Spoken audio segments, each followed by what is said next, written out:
Dinas Perikanan dan Pertanian Kota Makassar bekerjasama dengan PDHI Sulselbar atau Persatuan Dokter Hewan Indonesia mengadakan kegiatan sosialisasi penyakit hewan menular 2022 di Hotel Imperial Arya Duta Kota Makassar. Sosialisasi ini sebagai respon terhadap merebaknya penyakit kuku dan mulut yang merebak di beberapa kota di Indonesia. Dalam sosialisasi ini pula dihadirkan para pengusaha dan peternak hewan dengan tujuan agar para pelaku usaha di bidang peternakan dapat mengetahui informasi terkait penyakit kuku dan mulut ini.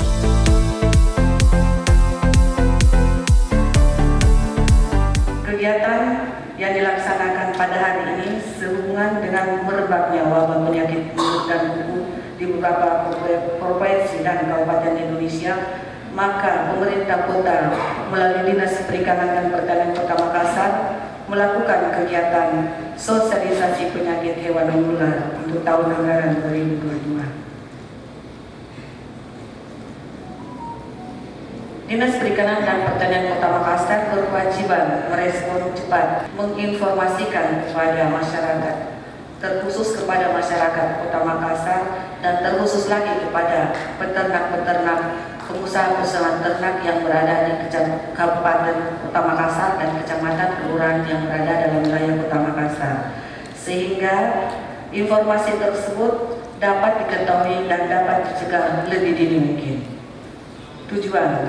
Adapun tujuan dari kegiatan tersebut adalah mengedukasi masyarakat tentang penyakit mulut dan kuku atau PMK, ditindaklanjuti dengan membentuk tim Satgas PMK guna mengkoordinasi pencegahan dan kewaspadaan terhadap penyakit PMK di Kota Makassar.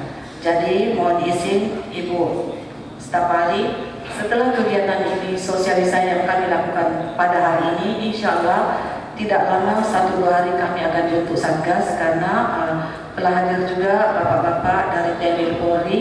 Nanti akan kami libatkan semua dari Bambinta, dari Koramil dan teman-teman dari kelurahan, kecamatan. Olehnya itu kami mengundang dari pihak kecamatan kelurahan supaya mereka nanti lebih berperan di bawah dengan koordinasi kami dari Dinas Perikanan dan Pertanian Kota Makassar. Makassar ini adalah sentra lalu lintas, apalagi namanya daging. Berapa banyak orang yang makan konsumsi daging di Kota Makassar? Ada coto, ada palu basah, semua makanan-makanan yang ada di Makassar itu adalah hampir semua daging. Olehnya itu ini sangat penting sekali untuk kita sosialisasikan kepada masyarakat, khususnya kepada warung-warung yang memakai daging. Dan saya sebagai mewakili pemerintah Kota Makassar, dalam hal ini Wali Kota Makassar, memberikan apresiasi kepada Dinas Perikanan dan Pertanian dengan cepat tanggap melakukan kegiatan ini untuk bagaimana mengetahui bagaimana sebenarnya itu penyakit mulut dan kuku. Jangan sampai seperti pemahaman saya awalnya bahwa mulut itu kira mulut manusia, kuku adalah kuku manusia. Toto ini adalah mulut dan kuku hewan, yang mana hewan kita di Makassar ini bahkan seluruh dunia, seluruh Indonesia, terkhusus Makassar, semua pada doyan mengkonsumsi daging. Apakah itu daging kerbau, daging sapi, dan daging yang lain-lainnya. Dan ini adalah yang rentan terkena penyakit mulut dan kuku. Bismillahirrahmanirrahim. Acara sosialisasi penyakit mulut dan kuku serta pembentukan gugus tugas PMK saya nyatakan dibuka dengan resmi. Semoga kegiatan ini memberikan nilai manfaat bagi kita semua dan dapat membantu momen yang tepat dalam menciptakan masyarakat yang mandiri dan kreatif. Kami ingin menyampaikan tentang dasar hukum ini. Dasar hukum ini sangat penting untuk bahan kita mengambil kebijakan. Sebagian dari Bapak Ibu mungkin sudah pernah mendengar ini atau pernah saya sampaikan. Yang pertama kaitannya dengan Undang-Undang Nomor 4 tahun 84 ini khususnya tentang wabah penyakit menular. Dibahas juga di mana penyakit hewan yang menular bagian penting dari undang-undang ini. Dalam beberapa hal, beberapa pasal di sini dijelaskan bahwa barang siapa yang mengetahui adanya wabah di satu wilayah, kemudian dia akan menyebarkan penyebab wabah itu. Misalkan Bapak Ibu memiliki kambing, kemudian memiliki sapi, misalkan yang sudah Bapak Ibu lihat tanda klinisnya, kemudian Bapak Ibu sengaja jual dan bisa menyebabkan penularan kepada yang lain, ini ada sanksi-sanksi administrasi dan sanksi hukum. Itu berkaitan di Undang-Undang Nomor 4 84. Siapapun itu.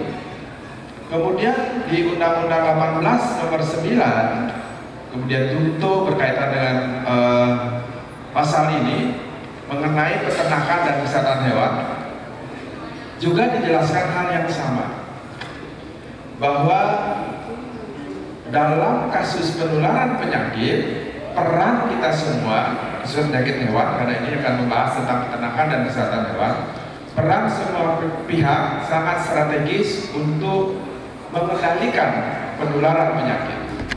Menurut Ketua PDHI Sulselbar, Anak Agung Putu Jodi Wahyuda MSI, penyakit kuku dan mulut pada hewan ternak ini disebabkan oleh virus yang menyebabkan hewan ternak itu mengalami luka di bagian mulut, lidah, dan tenggorokan, sehingga membuat hewan ternak tersebut tidak mampu makan dan menyebabkan hewan ternak tersebut mengalami penurunan berat badan dan penurunan jumlah air susu untuk hewan ternak betina. Untuk kuku sendiri, virus ini menyebabkan luka pada kaki, sehingga kuku lepas dan berakibat hewan tersebut pincang dan sulit untuk berdiri. Menurutnya, virus ini dapat hidup di saluran nafas, air liur, lendir, susu, dan feses.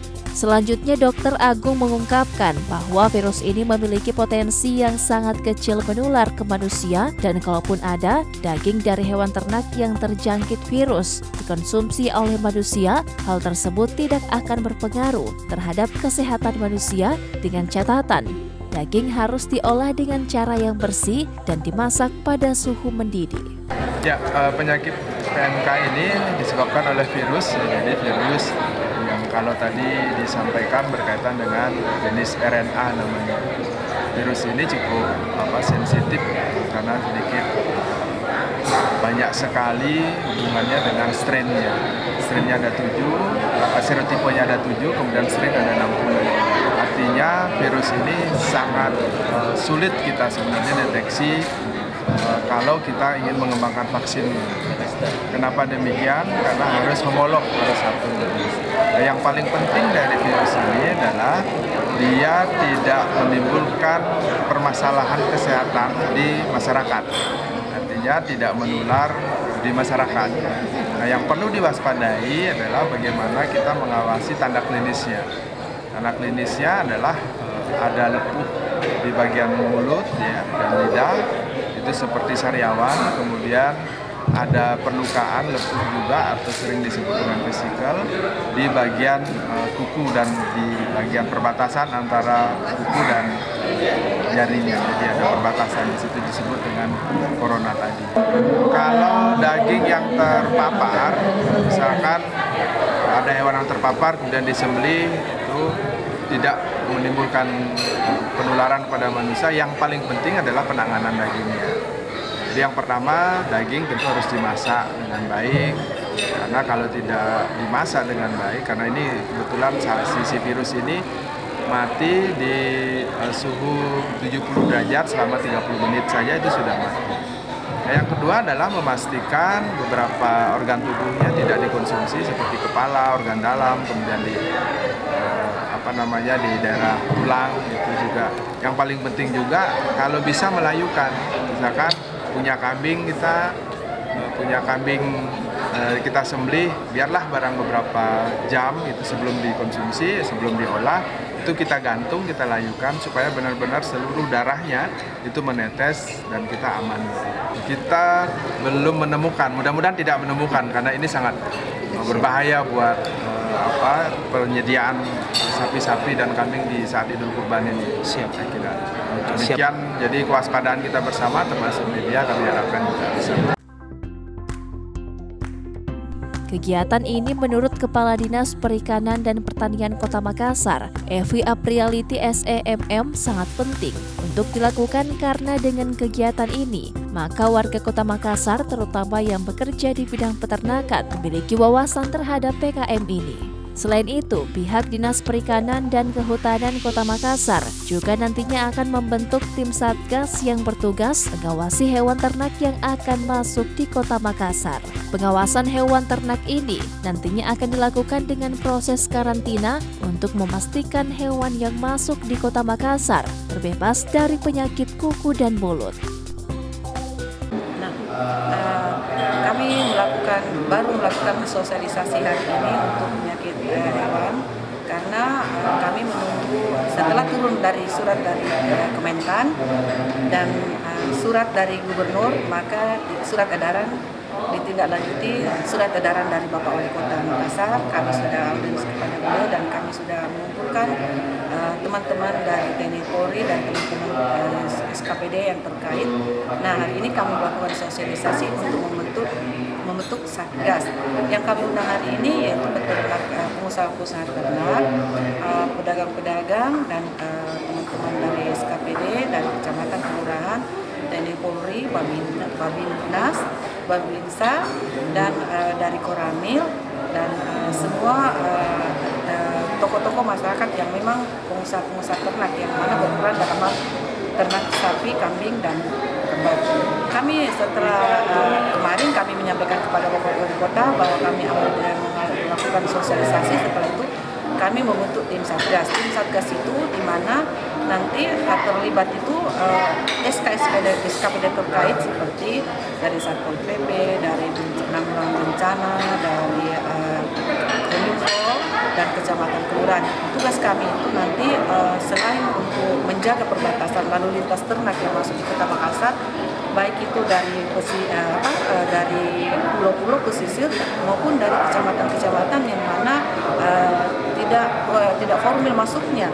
Kami juga melibatkan Polri Airut yang bisa nanti kami meminta untuk memantau pesisir yang mana kita ketahui bersama bahwa ternak itu kadang dikasih masuk di pelabuhan, kadang juga mereka masuk di pulau-pulau yang tidak ada pelabuhannya. Nah, tugas kami untuk menjaga, mengawasi ternak yang masuk karena kami takutkan akan ada yang masuk tidak kita ketahui. Oleh itu kami bentuk tim Satgas untuk mengawasi ternak lalu lintas ternak yang masuk ke Kota Makassar. Apalagi sekarang akan ada menjelang Idul Adha, nanti kami harus tetap melakukan pengawasan. Insya Allah setelah hari ini, hari Rabu 25 Mei, kami melakukan sosialisasi tentang penyakit ternak. Hari Jumat kami sudah selesai kegiatan ini, kami bentuk tim Satgas. Kami rapat kecil di dalam bersama tim pihak TNI Polri supaya kalau bisa secepatnya. Tahun kemarin kami melakukan 14 hari sebelum Idul Kurban. Sekarang dengan adanya wabah ini kami secepatnya melakukan, tidak lagi menunggu waktu. Setelah sosialisasi kami harus membentuk tim Satgas karena ini merupakan masalah nasional dan wabah nasional. Alhamdulillah sejauh ini belum ada kasus, tapi kita harus mengadakan pengawasan, pencegahan. Nah, tugas kami selaku Dinas Pertanian dan Perikanan Kota Makassar, di mana fungsi kami harus betul-betul mengawasi, jangan sampai menunggu ada kasus baru kami lakukan. Tidak akan. Kami kalau bisa kami selalu berdoa mudah-mudahan tidak kena Makassar. Walaupun orang biasa bilang dampaknya tidak ke manusia, tapi kami harus waspada. Bapak Wali Kota dan Wakil Wali Kota menginginkan agar pengawasan harus diperketat lagi. Makanya kami libatkan semua instansi, baik itu TNI Polri, RT RW, pedagang-pedagang ataupun pengusaha-pengusaha kami libatkan. Oke, baik. Dinas Perikanan dan Pertanian Kota Makassar akan lebih memperketat pengawasan terhadap jalur masuknya hewan ternak ini karena Hari Raya Idul Kurban tidak akan lama lagi.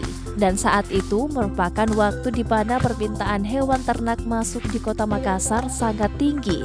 Sehingga untuk meminimalisir kemungkinan masuknya hewan bervirus, maka pengawasan akan ditingkatkan dengan bekerja sama dengan Forkopimda yang terkait.